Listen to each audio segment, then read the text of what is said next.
Diptaman luminous object क्या होता है? वे वस्तु में जो प्रकाश उत्पन्न करती है, यानी प्रकाश उत्पन्न करने वाली वस्तु को हम लोग क्या कहते हैं? प्रदीप्त या दीप्तमान या ल्यूमिनस ऑब्जेक्ट कहते हैं हम लोग, है ना। जैसे सूरज हो गया, सूरज से क्या होता है?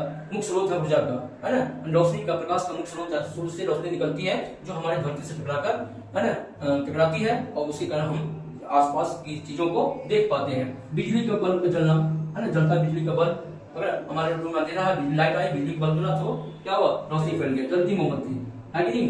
तो ये सभी क्या है? प्रदीप्त वस्तु है, ल्यूमिनस बॉडी है। और प्रदीप्त वस्तु में क्या है? वे वस्तु में जो प्रकाश उत्पन्न नहीं करती है ना, प्रकाश का उत्सर्जन नहीं करती है, तो वो क्या कहलाती है?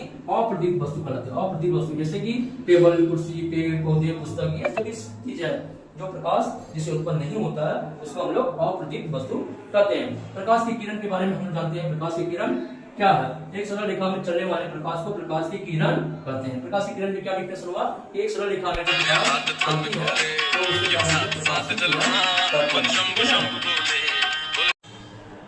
तो प्यारे बच्चों, है ना, ये प्रकाश की किरण है ना, सीधी रेखा में घूमन करती है ना। एक सरल रेखा में चलने वाले प्रकाश को प्रकाश की किरण कहते हैं। किरण पुंज क्या है? देखो, किरण पुंज क्या कहते हैं? बीम किसको कहते हैं? प्रकाश के किरणों के समूह को क्या कहते हैं? प्रकाश का किरण पुंज कहा जाता है। किरण पुंज तीन प्रकार के होते हैं प्यारे बच्चों। और प्रकाश जब समूह में चलती है ना, तो उसे क्या कहते हैं? किरण पुंज, जिसको बीम कहते हैं, बीम ऑफ लाइट, है ना। तो देखो, किरण पुंज मोस्टली तीन प्रकार के होते हैं। एक होते हैं अपसारी किरण, जिसको हम लोग इंग्लिश में डाइवर्जिंग बीम कहते हैं। एक होता है समांतर किरण, जिसको पैरेलल बीम कहते हैं। और अभिसारी किरण, जिसको हम लोग कन्वर्जिंग बीम कहते हैं। अपसारी किरण जो देखो, जो क्या होता है? एक बिंदु स्रोत से क्या होता है? चारों तरफ फैल जाती है ना। चारों तरफ फैलने वाली किरण को क्या कहते हैं हम लोग? अपसारी किरण कहते हैं। क्या कहते हैं? एक बीम से किरण, एक स्रोत से किरण निकला और चारों तरफ फैल गया, तो इसको क्या बोलेंगे हम लोग?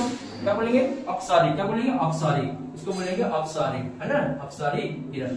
एक हुआ समांतर किरण, जो कि सीधी रेखा में जा रही है, कई समूह में क्या संबंध कर रही है, इस किरण को बोलेंगे समांतर किरण। अब दूसरा जो है अभिसारी किरण, मतलब कि एक बिंदु में जाके क्या हो रहा है? समाहित हो रहा है ना, एक बिंदु में जाके सभी किरणें आपस में मिल रहा है ना, तो इसको बोलेंगे हम लोग अभिसारी किरण। क्या बोलेंगे? इसको अभिसारी किरण बोलेंगे। ठीक है, तीन तरह की किरण। अपसारी किरण जो किसी स्रोत से निकलती है और बाहर फैल जाती है, उसको अपसारी किरण। समांतर किरण जो सीधी रेखा में सभी किरण जा रही है, किरण का समूह सभी सीधी रेखा में जा रही है, उसको बोलेंगे समांतर किरण। एक होता है अभिसारी किरण, है ना, जो कि सारी किरण आके एक बिंदु से बिंदु पे आके मिलती है, तो